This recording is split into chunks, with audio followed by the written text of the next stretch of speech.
사울을 왕으로 세우고 그의 하나님 앞에 온전하지 않음을 보시고 다윗을 그 다음 왕으로 세우셨습니다. 그리고 다윗을 통하여서 하나님이 영광 받으시고 그의 아들 르호보암이 그 왕을 이어갔죠. 솔로몬 있죠. 솔로몬을 받으시고 지금 제가 왜 그랬냐면 변명을 해야지, 해명을 해야지. 정정봉 목사님이 저를 보시고 이렇게 하셔가지고 잘못됐나? 마음을 지켜야 합니다. 보이는 게 다가 아닙니다. 솔로몬까지 하나님께서 그 다윗의 하나님 앞에 하나님 마음에 합당한 모습을 보시고 그 솔로몬 때까지는 하나님이 통일왕국을 허락하셨죠. 그래서 이 솔로몬 때까지는 이스라엘이 한 나라였습니다. 여러분 아시죠? 그러다 이제 르호보암이 그 왕위를 이어받으면서 내 허리는 아버지의 허리는 내 손가락은 아버지의 허리보다 굵다. 너희들 그렇게 힘들다고 투정하면 아버지는 채찍으로 너희를 다스렸으면 나는 전갈은 쏘는 독이 있는 거 아닙니까? 더 혹독하게 너희들을 다스리겠다. 이렇게 말하는 바람에 그 일에 총 작업반장이었던 여로보암이라는 사람이 그 나머지 10지파를 데리고 어디로 가버려요? 사마리아로 가버립니다. 그리고 나라가 두 개가 되죠. 그리고 하나님께서 유다 지파와 베냐민 지파가 그 10지파를 가서 싸움으로 누르려고 하자 가지 말라라고 막으시죠. 이것은 하나님이 여로보암에게도 약속하셨고 하나님께서 그 왕국이 솔로몬까지만 온전할 것이다 라고 말씀하셨던 것을 이루시는 장면입니다. 그리고 르호보암이 이제 반쪽짜리 나라의 왕이 된 거죠. 그 하나님께서 세워나가시는 그 하나님의 나라를 이제 반쪽만 통치할 수 있는 자리에 오른 것입니다. 그리고 나서 한 3년 동안을 아주 잘 다스렸어요. 11장 17절에 보면 그러므로 3년 동안 유다 나라를 도와 솔로몬의 아들 르호보암을 강성하게 하였으니 이는 우리가 3년 동안을 다윗과 솔로몬의 길로 행하였음이더라. 3년 동안을 하나님이 강성하게 해주셨어요. 나라가 아주 강성하게 세워졌습니다. 그런데 3년까지였어요. 3년이 지나서 나라가 좀 강성하게 되자 르호보암과 그 이스라엘 백성들이 하나님 앞에 패역하게 됩니다. 이게 열왕기에 보면 더 자세하게 기록이 되어 있죠. 남색하는 자, 남자들끼리 서로 성을 주고받는 일이 그 당시에 비일비재하게 일어났다는 거예요. 왜 그렇습니까? 3년 동안 지났는데 나라가 태평천국이 된 거예요. 그러니까 사람들 마음에 어떻게 해요? 하나님을 떠나고 자기들의 마음에 기뻐하는 뜻대로 살기 시작한 거죠. 한마디로 얘기해서 지 마음대로 살았어요. 지 마음대로 사니까 어떤 일이 벌어져요? 5년의 애굽왕 시삭이 어마어마한 군대를 이끌고 그것을 심판하려고 올라옵니다.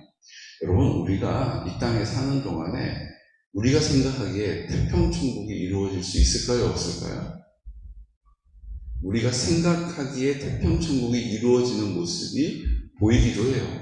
어떤 사람 로또 맞았다고 막 좋아가지고 원하는 대로 놀러가고 구경가고 하고 싶은 대로 다 해요. 그런데 그것이 과연 태평천국일까? 우리가 지나와서 시간을 돌이켜서 그 소식을 들어보면 이런 이야기, 저런 소식을 듣게 되지 않습니까? 지금 보면 미국에서 슈퍼복권이라고 하죠. 우리나라는 많이 돼봤자 무슨 많이 돼봤자 130억, 많이 돼봤자 200억 이렇게 로또를 맞아요. 아주 많이 된 거예요. 근데 미국 같은 경우는 복권 규모가, 미국은 인구 자체가 1억이 넘잖아요. 거기다가 복권 자체도 엄청 비싼 거죠. 그래서 한 번 복권이 되면 1,000억 이렇게 받아요. 얼마요? 1,000원이 아닙니다. 여러분 지금 1,000억? 1,000억. 1,000억을 받아요, 복권으로. 그럼 그 인생 어떻게 되는 거예요? 이제 인생 역전되는 거죠. 그런데 이건 우리나라 통계가 아니라 미국 통계인데요.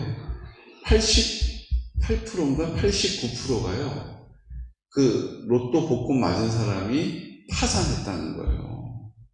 우리 생각 같으면 그렇게 어마어마하게 돈이 많이 생기면 그 쓰다가 죽기도 시간이 없을 텐데 이걸 가지고 여기다 뭐 해보고 저기다 뭐 해보고 사기꾼 만나고 이래서 탕진해서 결국은 파산하는 사람이 88%였던 것 같아요. 88%가 되는 거예요. 왜 그렇습니까? 우리가 생각하기에 그게 태평천국 같은데 그 마음이 온전하지 않은 곳에 아무리 들이부어도 채워져요, 안 채워져요? 안 채워집니다. 만억을 갖다가 거기다 부어도 온전하지 않은 마음에 뻥 뚫린 그릇에 아무리 물을 부어도 채워지지 않는 것처럼 유지할 수가 없는 거예요. 지금 이스라엘은 3년 천하예요, 3년 그렇게 했는데 그 태평천국을 누리다가 이제 하나님을 버리고 자기 마음대로 살아가는 이스라엘 백성을 어떻게 하세요? 하나님께서 너희도 나를 버렸으니 나도 너희를 버릴 것이다. 그리고 애굽왕 시삭을 보내서 그들을 심판하십니다. 오늘 12장 1절에 보니까 르호보암의 나라가 견고하고 세력이 강해짐에 그가 여호와의 율법을 버리니 온 이스라엘이 본받은지라. 누구에서부터 문제가 시작돼요? 르호보암이 그 율법을 버렸더니 이스라엘 백성들도 본받는다. 왕이 중요해요. 누가 앞에서 본을 보이느냐가 중요해요. 근데 여러분 이게 참 신기한 일인데요. 왕만 잘못된 걸까요? 우리가 말씀을 좀 읽어보니까 그 당시에 레위인들이 자기의 본분을 망각하니까 직무유기하니까 이스라엘이 어려움을 당했죠. 그 당시에 선지자들이 하나님의 심판을 선포해야 하는데 뭐라고 해요? 평안하다 평안하다 말하는 바람에 돌이키지 않았잖아요.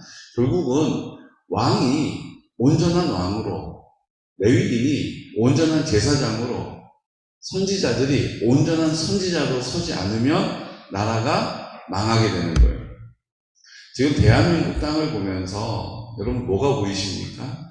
저는 그 왕이 온전히 하나님을 경외함이 없어요.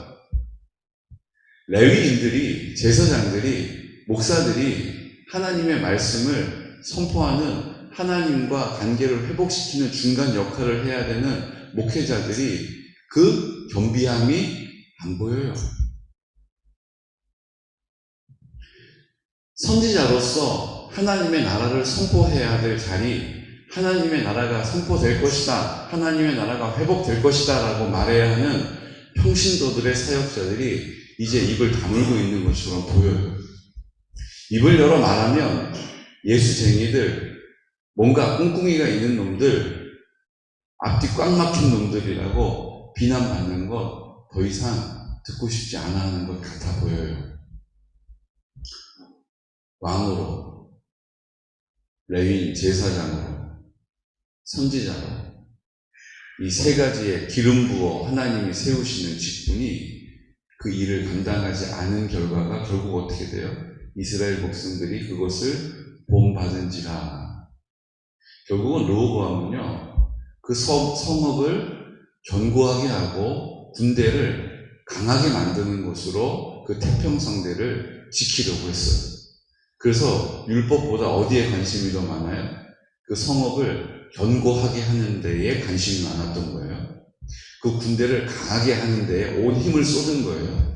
결국 어떻게 됩니까? 하나님께서 그 성읍을 강하게 한 것 아무 소용이 없도록 어마어마한 대군을 보내고 그 군대를 강화시켰던 것이 아무짝에 쓸모없도록 그 강력한 군대를 보내셔서 굴복시켜 버리시는 거예요. 그때 르호보암이 그것을 깨달아 돌이킵니다. 돌이키자 하나님께서 어떻게 하세요? 내가 절반만 구원해 주겠다.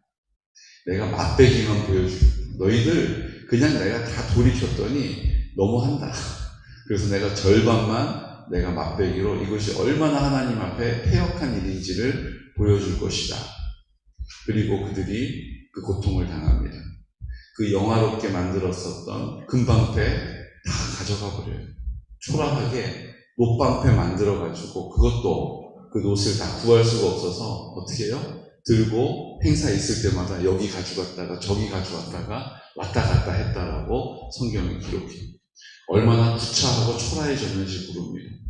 주님이 온전히 우리 안에 거하실 때에 내 힘으로 그것을 지킬 수 없음을 인정하고 주님의 주님 되심을 선포하고 순종의 태도를 가지고 감사의 고백을 통하여 하나님의 나라를 선포하는 그리스도의 상중직이죠.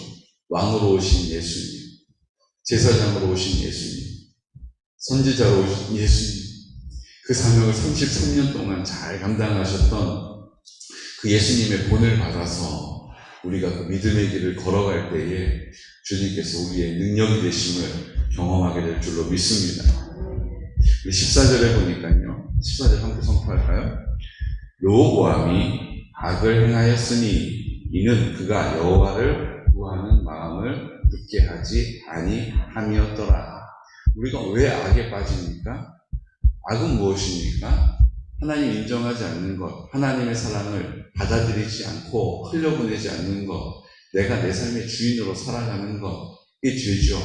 하나님께 맡기고 의지하지 않는 거예요. 왜요? 하나님 인정하지 않으니까. 하나님 사랑하지 않고 나를 더 사랑하니까. 그렇게 살아가는 모든 삶의 모습이 뭐예요? 악입니다. 악. 그 뻥 뚫린 것처럼 하나님의 사랑이 채워져야 만족하는 자리에 다른 것으로 계속 채워 넣는 그 다른 것들이 바로 악이라는 거예요. 얼마나 많이 있습니까? 우리가 그것 잠깐 기뻐하는 일 계속 구하는 거예요. 잠깐 만족하는 일 계속 찾아다니는 거예요. 근데 오늘 보십시오. 악을 행하는 이유가 어디에 있다고요? 그가 여호와를 구하는 마음을 굳게 하지 아니하였기 때문이다.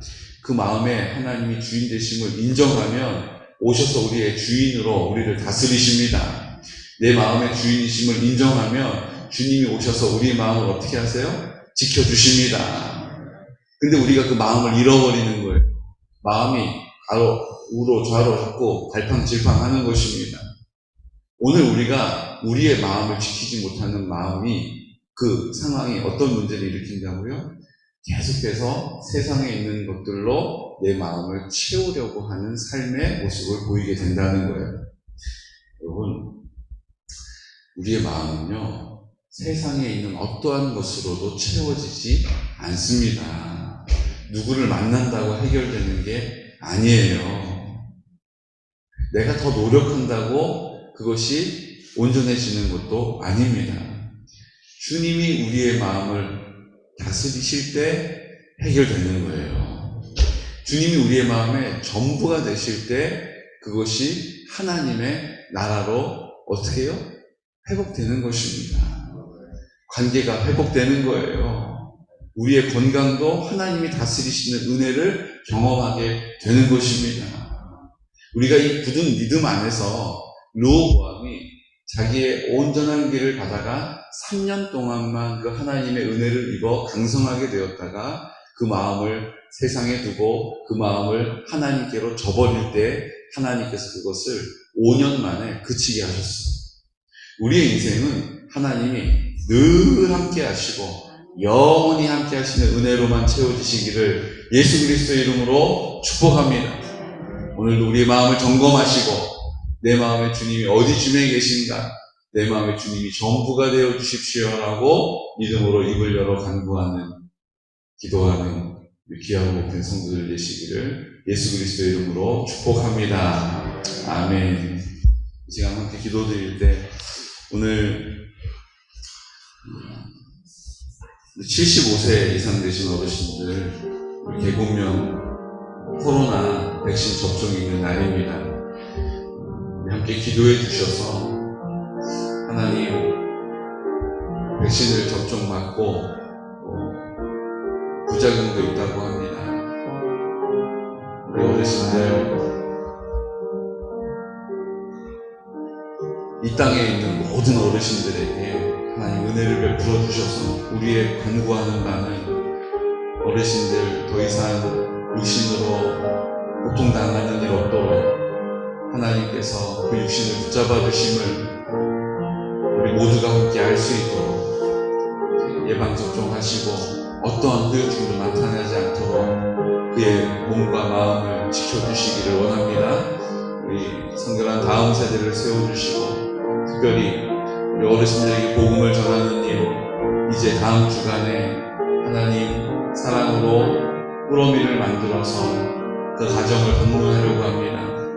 이제 하나님 화자코 1, 2와 3리를 우리 주님 손에 맡겨드리고 우리가 하나님 앞에 나와서 실버처치 복음을 전하는 일 우리 가운데 맡겨주시기를 구하였는데 이제 그렇게 할 수 있는 기회 주신 것 감사합니다. 성령님께서 앞서 행하여 주시옵소서. 성령님께서 충만케 하여 주시옵소서. 우리 공동체 안에 연락하신 어르신들과 환우들을 위하여 기도하고 우리가 이 일들 가운데 하나님 아버지의 은혜를 구합니다. 주님의 사랑이 있음을 모두가 알게 하여 주시옵시고 이제 하나님 아버지 앞에 나와 믿음으로 간구하는 바 성령의 충만함을 힘입을 수 있도록 도와주시옵소서라고 이 시간 나사렛 예수 그리스도의 이름으로 선포하면서 기도드리겠습니다.